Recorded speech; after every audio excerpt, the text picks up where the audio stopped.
What about this? Let me just ask both of your opinions on this. The Democrats have been roundly criticized by some for having this whole hodgepodge of liberal ideas. And let's address the war in this regard. You know, you divide it into three parts. You get out in 6 months. You get out immediately. You get out in a year. You don't get out. You try to help the Reconstruction more and win the hearts of the people there. They're not of one mind here. Does that hurt the cause of liberalism, or is that just the way liberals are? I think that hurts the cause of liberalism. I think that anytime you're dealing with a set of issues and you're presenting an ideology that supposedly has an answer to a set of policy questions, that when you're not coming with a consistent message, that really what you're saying is that my political philosophy doesn't really have an answer to this particular type of situation. And so overall, if you're not presenting a coherent message, what I would call a hook, that a number of different issues can hang on, I think it's at that point that all of a sudden now the Democrats are the ones who are in the position where they have to govern, and you're seeing that that split philosophy among the Democrats is hurting their capacity even in Congress to make a basic decision about what they're going to say about the war in Iraq. Mm-hmm. They finally have settled upon a very milquetoast kind of statement of, we support the troops, but we don't support President Bush's policy. Mm-hmm. But that's, I'm not quite sure that satisfies the far left. I've heard a lot of the far left discussing about the fact that, there was a very clear message sent in the last election, and that's not the message that was sent. We want our troops home. Mm-hmm. And so I think that ultimately, that lack of cohesion does come back to hurt the left. Do you agree, Professor Lowndes? I think it's true in some regard, but issues of foreign policy are generally more complex than your average voter or non-voter can get their head around, because they don't have the time to study foreign policy all day. But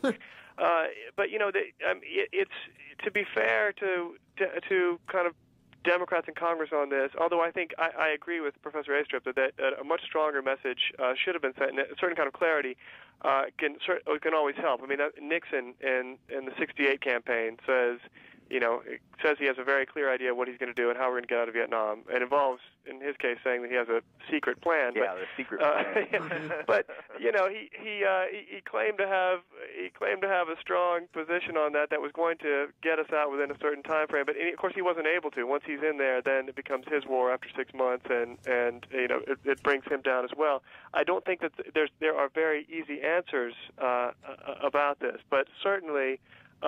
Democrats who waver because they feel like they'll be seen as non-patriotic are making a mistake. I mean, I think that Congress could have. It almost was taken off the table immediately that whether Congress is going to actually control the purse strings, in terms of this war. In some ways, the executive power has gotten too strong in terms of the ability to wage wars, and Congress needs to take that power back. And part of taking that power back says that they're going to decide how and when and if money is going to be spent there. So there's an institutional issue here about the relationship between Congress and the presidency, I think. We go to Harrison from Milwaukee next. Hi, Harrison. Hi. Hi. I think that the whole idea of taking parts and labeling, the conservative and liberal is wrong. I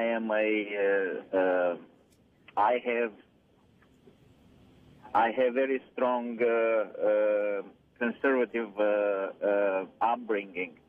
However, I'm very liberal in looking at the issues, and I think that the day that we're going to stop looking at the labels and we're going to pick up what's good from either side, we're not going to have the problems that we're having right now. Mm-hmm. Well, that's interesting. I would imagine there are a big chunk of people who say, don't put me in any of these groups. I'm my own guy or gal, Professor Aistrup.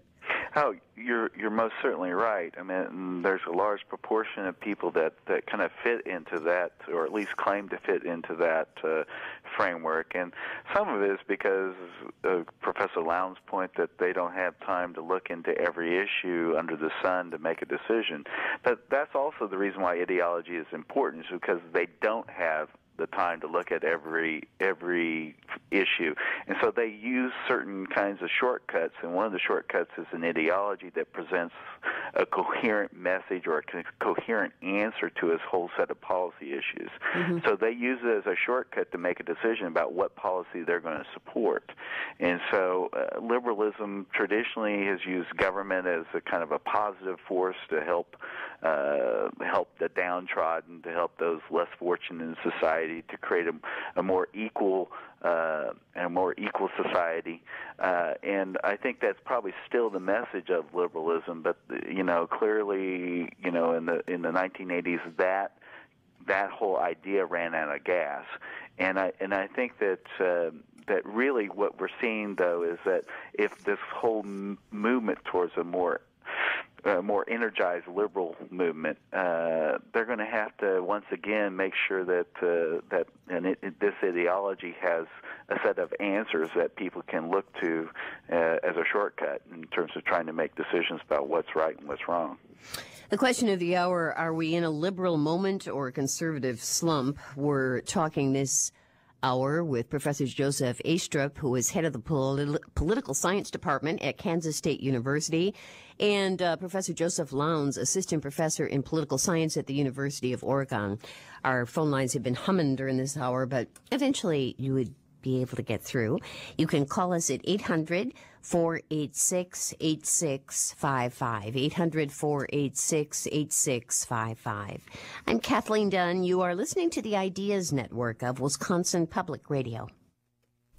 Coming up the second hour of our program, we'll be speaking with the co-author of The Race Beat, the Press, the Civil Rights Struggle, and the Awakening of a Nation.